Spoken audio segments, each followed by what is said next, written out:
कोई घटना, कोई किस्सा या कोई कहानी कितनी दर्दनाक हो सकती है, इसे नापने का कोई मापदंड तो नहीं है। लेकिन आज के इस पोस्ट में जो कहानी मैं आपको बताने जा रहा हूं, मुझे यकीन है कि इससे ज्यादा दर्दनाक और दुख भरी कहानी आपने ना कभी पढ़ी होगी, ना सुनी होगी, ना देखी होगी। मैं खुद यह दावा नहीं करता, लेकिन जिनसे मैंने इस कहानी को जाना है वो लोग यह दावा करते हैं कि यह कहानी एकदम सच्ची है।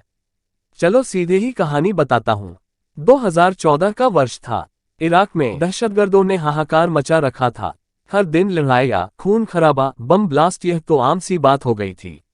ऐसे ही एक गांव पर इन दहशतगर्दों ने कब्जा जमा रखा था और वहां पर वे हर दिन कत्लेआम मचाते थे।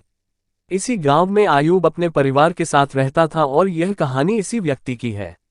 आयूब ने अपनी जिंदगी के सबसे भयानक 2 दिन इस दहशती माहौल में देखे जो पहले उसने कभी अपनी जिंदगी में नहीं देखे थे। दहशतगर्दों द्वारा आयूब के इलाके में बम फेंका गया, वह था उसकी जिंदगी का पहला सबसे खराब दिन, और दूसरा दिन था इसी बम हमले की वजह से उसकी बीवी का इंतकाल होना। दहशतगर्दों ने गांव पर कब्जा जमा रखा था, इसलिए ना चाहते हुए भी अपने 2 जुड़वा बेटों के साथ 2 सालों तक आयूब को इसी गांव में रहना पड़ा। लेकिन अब दहशतगर्द और इराकी आर्मी वालों के बीच हर दिन की लड़ाइयों की वजह से वहां रहना और भी ज्यादा खतरनाक हो गया था। आयूब किसी तरह उस गांव से निकलकर अपना और अपने बच्चों का जीवन सुरक्षित बनाना चाहता था, लेकिन यह इतना आसान नहीं था, क्योंकि दहशतगर्दों को हुक्म मिला था कि जो भी इस गांव से भागते हुए पकड़ा जाए उसे वहीं मार दिया जाए। आयूब जानता था कि भागते हुए शायद वह पकड़ा जा सकता है और मारा जा सकता है, लेकिन वह इस बात से भी वाकिफ था कि अगर वह यही रहा तो जरूर मारा जाएगा।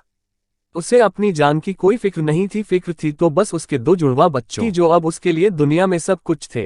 काफी सोच विचार और मनोमंथन के बाद आयूब ने एक योजना बनाई। आयूब ने एक दिन अपने दोस्त से बोलकर नींद की दवाएं मंगा ली। उसने अपने बच्चों के दूध में नींद की दवाएं मिलाकर रात को उन्हें दूध पिला दिया और उनके सोने का इंतजार करने लगा। उसका प्लान था कि रात के अंधेरे में चुपके से बिना आवाज किए इस गांव से निकलकर सीधा इराकी आर्मी तक पहुंचा जाए, इसलिए बच्चों का शांत रहना बहुत जरूरी था। बच्चों के सो जाने के बाद आयूब ने दोनों बच्चों को अपने कंधों पर लिया और चुपके से दबे पांव गांव से निकलने लगा। लेकिन बदनसीबी है कि उसका साथ छोड़ने का नाम नहीं ले रही थी। गांव के कोने कोने में दहशतगर्दी पहरा दे रहे थे। एक दहशतगर्दी ने आयूब की आहट सुन ली और उसकी दिशा में एक गोली चला दी। गोली सीधे एक बच्चे के पीठ को चीरते हुए आर पार हो गई और आयूब के कंधे पर जा लगी। बच्चे की वहीं पर मौत हो गई। लेकिन मजबूर आयूब अपना दुख मनाने के लिए रुक भी नहीं सकता था। वह किसी तरह बचते बचाते आगे बढ़ गया और दहशतगर्द की नजरों से ओझल हो गया।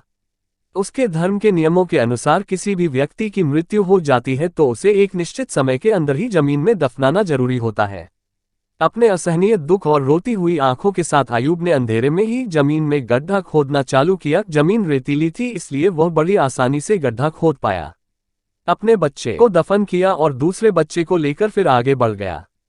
थकान से बेहाल और दुख से बेजान आयूब आखिरकार इराकी आर्मी तक पहुंच गया। जो घटना उसके साथ हुई थी उसने उसकी आज़ाद होने की खुशी खत्म कर दी थी। आर्मी वालों ने जब उसे अपनी तरफ आते देखा तो उनमें से एक ने दौड़कर उसके कंधे से उसके दूसरे बच्चे को लिया। आयूब वहीं पर बैठ गया। आर्मी वालों ने उसे पीने के लिए पानी दिया। आयूब पानी पीने लगा, तब आर्मी वालों की बातें उसके कान पर पड़ी, जिन्हें सुनकर उसके पैरों तले से जमीन खिसक गई। आर्मी वाले आपस में बात कर रहे थे, जरूर इस बच्चे के पीठ पर लगे घाव की वजह से इसकी मौत हुई होगी। हो सकता है किसी दहशतगर्द ने पीछे से गोली चलाई हो। उनकी बातें सुनकर आयूब को रियलाइज हुआ कि उसने कितनी बड़ी गलती कर दी थी। उसने रात के अंधेरे में और अपने पहले बच्चे की मौत के गम में अपना सुध बुध खोकर अपने सोते हुए बच्चे को ही मरा समझकर उसे दफन कर दिया था। दोस्तों, यह कहानी सुनकर आपके मन में निराशा के भाव आ गए होंगे। ऐसा होना बड़ा ही सहज और स्वाभाविक है, लेकिन इतनी दर्द भरी इस कहानी से भी हम एक सीख ले सकते हैं।